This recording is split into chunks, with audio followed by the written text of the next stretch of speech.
மாயன்கள் எப்படி இருப்பாங்க? அவங்களுடைய கட்டிடக்கலை எப்படிதாக இருந்தது? இந்த கேள்வி இரண்டு நபர்களுக்கிடையே எதேச்சியாக வருகிறது. இந்த கேள்விக்கான பதிலாக புத்தகங்கள் ஏதாவது இருக்கா அப்படின்னு சொல்லி அவங்க தேடி போறாங்க. அப்படி தேடி போகும்போது போப்போல் வா அப்படிங்கிற ஒரு புத்தகம் கையில் கிடைக்கிறது. அந்த போப்போல் வா புத்தகத்திலும் ஓரியோன் பெல்ட் இல்லாட்டி ஓரியோன் என்கிற நட்சத்திர கூட்டங்களை பற்றி சொல்லப்பட்டிருக்கிறது. அது என்ன ஓரியோன்? அனுநாக்கி பாகம் 11இல் இந்த நட்சத்திர கூட்டத்தை பற்றி மட்டுமே அதிகமாக பார்க்க போகிறோமே, அவ்வளவு முக்கியமா இந்த நட்சத்திர கூட்டம்? வாருங்கள் பார்த்து விடலாம். அனுநாக்கி பாகம் 11. அன்பு தமிழஞ்சங்களுக்கு தமிழ் பொக்கிஷத்தின் வணக்கங்கள்.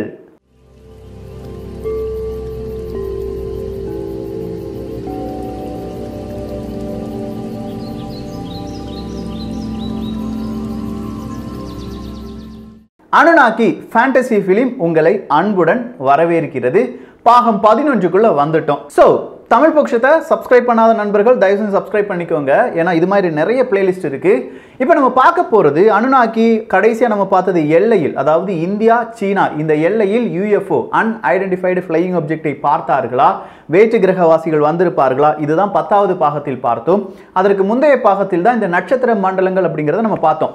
ஸ்பேஸ் ஸ்டேஷன், அனுநாக்கிகள் சும்மா வேற உலகத்திலிருந்தோ வேற கிரகத்திலிருந்தோ இங்க வந்து போயிட்டு இருக்காங்களா, அவங்க எங்கேயாவது இளைப்பாறுவதற்காக, நம்மளாம் இந்த ரெஸ்டாரண்ட் அப்படி இல்லைன்னா ஏதாவது இளைப்பாறும் கூடங்கள்லாம் தங்கி இருப்போம்ல, அது மாதிரி அனுநாக்கிகளும் ஏதாவது ஒரு இடத்தில் தங்கி இருக்கிறார்களா, இல்ல அவங்களுக்குன்னு ஏதாவது ஸ்பேஸ் ஸ்டேஷன் இருக்கா? இந்த ஒரு கேள்வியை முன்வைத்திருந்தோம். என்னடா இது கொடுமையா இருக்கு, இந்த பூமியில மனிதர்கள் வாழ்றதே பெருசா இருக்கு, இதுல ஸ்பேஸ் ஸ்டேஷன் சொல்ற அந்த மாதிரியான பல யோசனைகள் உங்கள் மனதில் இருந்தால், நம்ம மனிதர்கள் இங்க இருக்கோம், ஆனால் நமக்கு விண்வெளியில் ஒரு ஸ்பேஸ் ஸ்டேஷன் இருக்குது. இன்டர்நேஷ்னல் ஸ்பேஸ் ஸ்டேஷன் அப்படின்னு சொல்லுவாங்க, ISS அப்படின்னு சொல்லுவாங்க. அமெரிக்கா ரஷ்யா விஞ்ஞானிகள் எல்லாமே அங்கே இருந்து பலவிதமான ஒரு ஆராய்ச்சியில் ஈடுபட்டு கொண்டிருக்கிறார்கள்.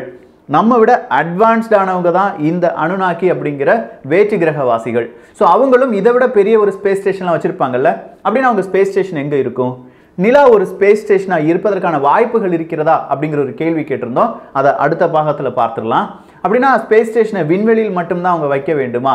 நீருக்கடியில், பனிப்பாறைகளுக்கு அடியில், இல்லை இந்த பூமிக்கு அடியில் அவங்களுடைய ஸ்பேஸ் ஸ்டேஷன் இருப்பதற்கான வாய்ப்புகள் இருக்கிறதா? இந்த கேள்விக்கான பதிலை நிறைய பேர் தேடி பார்த்தாங்க. அதில் குறிப்பாக ஒருவருடைய பெயர் அடிபடும். அவர் யார் அப்படின்னு கேட்டிங்கன்னா கொலம்பஸ் அவர்கள். அமெரிக்காவை கண்டுபிடித்த கொலம்பஸ் அவர்களுடைய பெயர் இங்கே மிகப்பெரிய அளவில் பேசப்படுகிறது. கொலம்பஸ் அவர்களுடைய உண்மையான வரலாறு என்ன அப்படிங்கிறத கொலம்பஸ் தமிழ் பொக்கிஷம் அப்படின்னு சொல்லி அடிச்சு பாருங்க. உண்மையான மிக உண்மையான வரலாறை நீங்கள் தெரிந்து கொள்ளலாம். ஸோ இந்த கொலம்பஸ் அவர்களுடைய கொலம்பஸ் லாக் அப்படின்னு சொல்லுவாங்க. இவர் எப்படி பயணம் செய்தார், எந்த மாதிரியான தருணத்தில் எந்த மாதிரி கப்பல் செஞ்சது, அங்கே இருந்த நபர்கள் எந்த மாதிரியான விஷயங்களை பார்த்தார்கள், இதெல்லாம் ஒரு டைரி குறிப்பு மாதிரி எழுதி வச்சுக்கிட்டே இருப்பாங்க. உண்மையான கொலம்பஸ் அவர்களுடைய டைரி குறிப்பு யாருக்குமே கிடைக்கவில்லை அப்படின்னு சொல்லி வரலாறு நம்மகிட்ட சொல்லுது. ஸோ கிறிஸ்டோபர் கொலம்பஸ் அவர்களுடைய லாக், இந்த லாக் அப்படின்னு சொல்லும்போது என்னென்ன நடந்தது என்பதை எழுதி வைக்கும் ஒரு குறிப்பு அப்படின்னு சொல்லி வச்சுக்கோங்களேன். அது இன்றளவும் இல்லை அப்படின்னு சொல்லிட்டு இருக்காங்க. அப்படின்னா யாருடைய குறிப்பு வழியாக இந்த கொலம்பஸ் அவர்கள் பெர்முடா ட்ரையாங்கிளுக்கு அருகில் பறக்கும் தட்டை பார்த்ததாக சொல்கிறார்கள்? இந்த கேள்வி நமக்குள் எழ வேண்டும். இது பல விஞ்ஞானிகளுக்கும் எழுந்தது, பல டீபங்கர்ஸ், அதாவது இது போய் உண்மை அப்படின்னு சொல்லி கண்டுபிடிக்கும் நிறைய கண்டுபிடிப்பாளர்கள் இருக்காங்க பாருங்க, அவர்களுக்கும் எழுந்தது. ஸோ யார் இந்த குறிப்பை எழுதினார்கள் அப்படின்னு தேடி போறாங்க. இது நடந்ததெல்லாம் 1500 இந்த காலகட்டத்தில். கிறிஸ்டோபர் கொலம்பஸ் அவர்களுடைய முதல் கடல் பயணம், 3 முறை கடல் பயணம் செய்திருக்கிறார். அதில் 2வது கடல் பயணத்தில் தான் மிக முக்கியமான கண்டுபிடிப்புகள் எல்லாமே கண்டுபிடிக்கப்பட்டது. அவருடைய முதல் கடல் பயணத்தில் 8 வயதாக ஒரு சிறுவர் இருக்கிறார். அவருடைய பெயர் பார்டலோம்ஸ் என்பதுதான். ஸோ இந்த பார்டலோம்ஸ் அவர்களுடைய தந்தையும் மாமாவும் கிறிஸ்டோபர் கொலம்பஸ் கூட இந்த கடல் பயணத்தில் ஈடுபட்ட நபர்கள். அவங்க அதாவது இந்த பார்டலோமஸ் அவர்களுடைய தந்தையும் மாமாவும் சொல்லும் சில விஷயங்களை இவர் எழுதி வருகிறார். இப்படி எழுதி வருவதுதான் பிற்காலத்தில் கிறிஸ்டோபர் கொலம்பஸ் அவர்கள் வாழ்க்கையில் நடந்தது அப்படின்னு சொல்லி விவரிக்கப்படும் சில விஷயங்களாக இன்றளவும் பாதுகாக்கப்படுகிறது. ஸோ பார்டலோமஸ் என்ன எழுதுகிறார்? 2 முறை கிறிஸ்டோபர் கொலம்பஸ் அவர்கள் பறக்கும் தட்டு இல்லாட்டி விண்கற்கள் இதே மாதிரியான சில விஷயங்களை பார்த்தார் அப்படின்னு சொல்லி எழுதியிருக்கிறார். எந்த மாதிரியான தருணங்கள்? கரெக்டா பெர்முடா ட்ரையாங்கிள் அப்படின்னு சொல்றோம் பாருங்க, அதன் அருகில் இந்த விஷயங்களை பார்த்ததாக அவர் எழுதுகிறார். இந்த பார்டலோமா எழுதிய புத்தகத்தை டைரி ஆஃப் கிறிஸ்டோபர் கொலம்பஸ் அப்படின்னு சொல்லுவாங்க. அதுல அவர் முதல் விஷயமாக என்ன குறிப்பிடுகிறார்? 1492 வருடம் செப்டம்பர் மாதம் 15ஆம் தேதி. ஸோ 1492 செப்டம்பர் 15ஆம் தேதி கிறிஸ்டோபர் கொலம்பஸ் அவர்களும் அதே மாதிரி அந்த கப்பற்படையில் இருந்த நிறைய மனிதர்கள் திடீர்னு ஒரு விண்கற்கள் இல்லாட்டி பலவிதமான வண்ணங்களை கொண்ட ஒரு வகையான ஒரு உருவத்தை, அதாவது நம்ம பார்க்குற இந்த UFO அப்படின்னு சொல்றோம் பாருங்க, வட்ட வடிவான உருவம், அதே மாதிரியான ஒரு உருவத்தை கடலில் பார்த்தார்கள். அது ஒளி வீசும் தன்மையுடையதாக இருந்தது அப்படின்னு சொல்லியிருக்காங்க. ஆனா இவங்க சொன்னது விண்கற்கள் விழுந்திருக்கலாம் அப்படின்னு சொல்லி ஒரு சாராரும், கடலுக்கு அடியிலிருந்து இந்த மாதிரியான அன்ஐடென்டிஃபைடு ஃப்ளையிங் ஆப்ஜெக்ட், பறக்கும் தட்டு போன்ற ஏதாவது ஒரு பொருள் பறந்து சென்றிருக்கலாம் அப்படின்னு சொல்ற வேறொரு கூட்டமும் கிளம்பி விட்டது. இதன் காரணமாக கிறிஸ்டோபர் கொலம்பஸ் அவர்கள் பெர்முடா ட்ரையாங்கிள் கிட்ட ஒரு அன்ஐடென்டிஃபைடு ஃப்ளையிங் ஆப்ஜெக்டை பார்த்தார் அப்படின்னு சொல்லி பரவலாக நம்பப்பட்டது. ஆனா இந்த நம்பப்படுவதற்கு எதிராக சில கருத்துக்களும் வந்து கொண்டே இருந்தது. அதன் பிறகு, அதாவது இது செப்டம்பர் மாதம் நடந்தது பாருங்க, அதன் பிறகு இதே டைரி குறிப்பில் அக்டோபர் மாதம் 11ஆம் தேதி 1492 வருடம் வேறொரு குறிப்பும் இடம்பெறுகிறது. அது என்னன்னா, இந்த கப்பற்படையில், அதாவது இந்த கடல் பயணத்தில் இருந்த நிறைய நபர்களும் கிறிஸ்டோபர் கொலம்பஸ் அவர்களும் தூரமா ஒரு வெளிச்சத்தை பார்க்கிறார்கள். அந்த வெளிச்சம் கடலுக்கு அடியில் முங்கி அப்படியே எந்திரிப்பதாக இருக்கிறது. ஆனால் தூரம் செல்ல செல்ல அது பெரிதாகிறது, சின்னதாகிறது, அதனுடைய வெளிச்சம் பிரகாசமாக மாறுகிறது. இந்த மாதிரியான சில விஷயங்களையும் இந்த குறிப்பில் காணப்படுகிறது. ஸோ இதுவும் பலவிதமான ஒரு சர்ச்சையை ஏற்படுத்துகிறது. அப்படின்னா இந்த பெர்முடா ட்ரையாங்கிள் இருக்கு பாருங்க, அதுக்கு அடியில் ஸ்பேஸ் ஸ்டேஷன் இருப்பதற்கான வாய்ப்புகள் இருக்கிறதா? பெர்முடா ட்ரையாங்கிள் அப்படின்னு சொல்லும் போதே அதை சயின்ஸ் பல வகையாக டீபங்க் செஞ்சிருப்பாங்க. நிறைய பேர் அது ஒண்ணுமே இல்லைன்னு சொல்லியிருப்பாங்க, காந்த சக்தின்னு சொல்லியிருப்பாங்க. காந்த சக்தி இந்த இடத்த அண்டர்லைன் பண்ணிக்கோங்க. ஸோ பெர்முடா ட்ரையாங்கிள் கிட்ட தான் இதெல்லாம் நடந்ததா அப்படின்னு பார்க்கும்போது மூன்றாவது ஒரு குறிப்பும் இருக்கிறது. இந்த கொலம்பஸ் அவர்களுடைய காம்பஸ், அதாவது இந்த திசை காட்டும் திசைமானி இருக்கு பாருங்க, அந்த திசைமானிக்கு சின்னதா பிரச்சனை இருந்தது அப்படின்னு சொல்லியும் இந்த டைரி குறிப்பு சொல்கிறது. ஆனா வேறு சாரார் என்ன சொல்றாங்க? கிடையாது, இந்த கப்பல் சரியான ஒரு காந்த விசை இல்லாட்டி இந்த ஸ்பேஸ் ஸ்டேஷன், ஏலியன்ஸ்களுடைய ஸ்பேஸ் ஸ்டேஷனை கடந்து சென்றிருக்கும் போது காம்பஸ் செயலிழந்திருக்கலாம். அதன் காரணமாக தான் கிறிஸ்டோபர் கொலம்பஸ் அவர்களுடைய அந்த பாதை கொஞ்சமா தவறி இருப்பதற்கான வாய்ப்புகள் இருப்பதாக சொல்கிறார்கள். ஸோ இந்த மூன்று விஷயத்துக்கும் பாசிட்டிவ், ஏலியன்ஸ் சம்பந்தமாகவும் இல்லை இது எதேச்சியாக நடந்தது அப்படிங்கிற மாதிரியான சில விவாதங்கள் நடைபெற்று கொண்டிருக்கிறது. இப்போ நமக்கு தெரிஞ்சிருக்கும் கடலுக்கு அடியில் ஸ்பேஸ் ஸ்டேஷன் இருக்கிறதா இல்லையா என்பதை காலம்தான் பதில் சொல்ல வேண்டும். அப்படி இருக்கும் பட்சத்தில் நான் ஒரு வார்த்தையை சொல்லியிருந்தேன், காந்த சக்தி. இந்த பெர்முடா ட்ரையாங்கிள் அப்படிங்கிற அந்த பாகத்துக்கு அடியில மட்டும் காந்த சக்தி அதிக அளவு இருக்கிறதா? அதுல பலவிதமான மர்மங்கள் இருக்கிறது. ஆனா நமக்கு தெரிய வேண்டிய விஷயம் என்ன? UFO, அன்ஐடென்டிஃபைடு ஃப்ளையிங் ஆப்ஜெக்ட், எந்த ஃபியூவல்ல ஒர்க் ஆகுது? பெட்ரோலா, டீசலா, மண்ணெண்ணெயா, தண்ணீரா, காற்றா? இதுதான் நமக்கு தெரியணும். இந்த விஷயம் தெரிஞ்சா இந்த காந்த சக்தின்னு சொன்னதுக்கும் அதுக்கும் இருக்கிற லிங்க், கனெக்டிங் த டாட்ஸ் வழியாக சில விஷயங்களை புரிந்து கொள்ளலாம். அன்ஐடென்டிஃபைடு ஃப்ளையிங் ஆப்ஜெக்ட் அப்படி இல்லைனா ஏலியன்கள் பயன்படுத்தும் பறக்கும் தட்டில் காந்த சக்தியை பயன்படுத்தி இருப்பதற்கான வாய்ப்புகள் இருப்பதாக விஞ்ஞானிகள் கூறுகிறார்கள். ஏன் அவங்க காந்த சக்தியை பயன்படுத்த வேண்டும்? இந்த கேள்விக்கான பதில், இப்போ நம்ம நாட்டில் இல்லாட்டி இந்த உலகத்தில் அதிக அளவு ஃபியூவலா கச்சா எண்ணெய் கிடைக்கிறது, பெட்ரோல் டீசல் கிடைக்கிறது.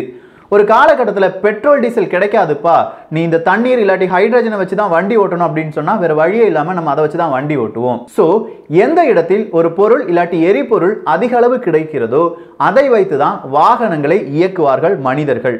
இதுக்கு மேம்பட்ட டெக்னாலஜியில் இருப்பவர்கள் அனுநாக்கி அப்படின்னு பார்த்தோம்னா அவங்க கிட்ட அதிக அளவு இருக்கக்கூடிய சக்தி என்னவாக இருந்தது?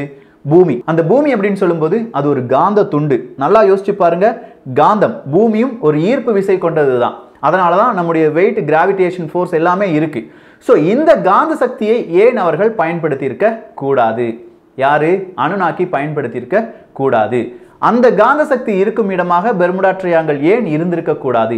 இந்த மாதிரியான பல கேள்விகள் விஞ்ஞானிகளுக்கு எழுகிறது. ஸோ காந்த சக்தி இருக்கும், அதை அவங்க ஃபியூவலா பயன்படுத்தி இருப்பாங்க அப்படிங்கிற ஒரு அசம்ஷனுக்கு நம்ம வந்தாலும் கிட்டத்தட்ட இந்த ஓரியோன் பெல்ட் அப்படிங்கிற ஒரு பெல்ட் இல்லாட்டி இந்த ஓரியோன் நட்சத்திர கூட்டம் அப்படிங்கிற ஒரு கூட்டத்தை பற்றி மாயன்களும் சொல்லியிருக்கிறார்கள். எகிப்திலும் பரவலாக பேசப்படுகிறது.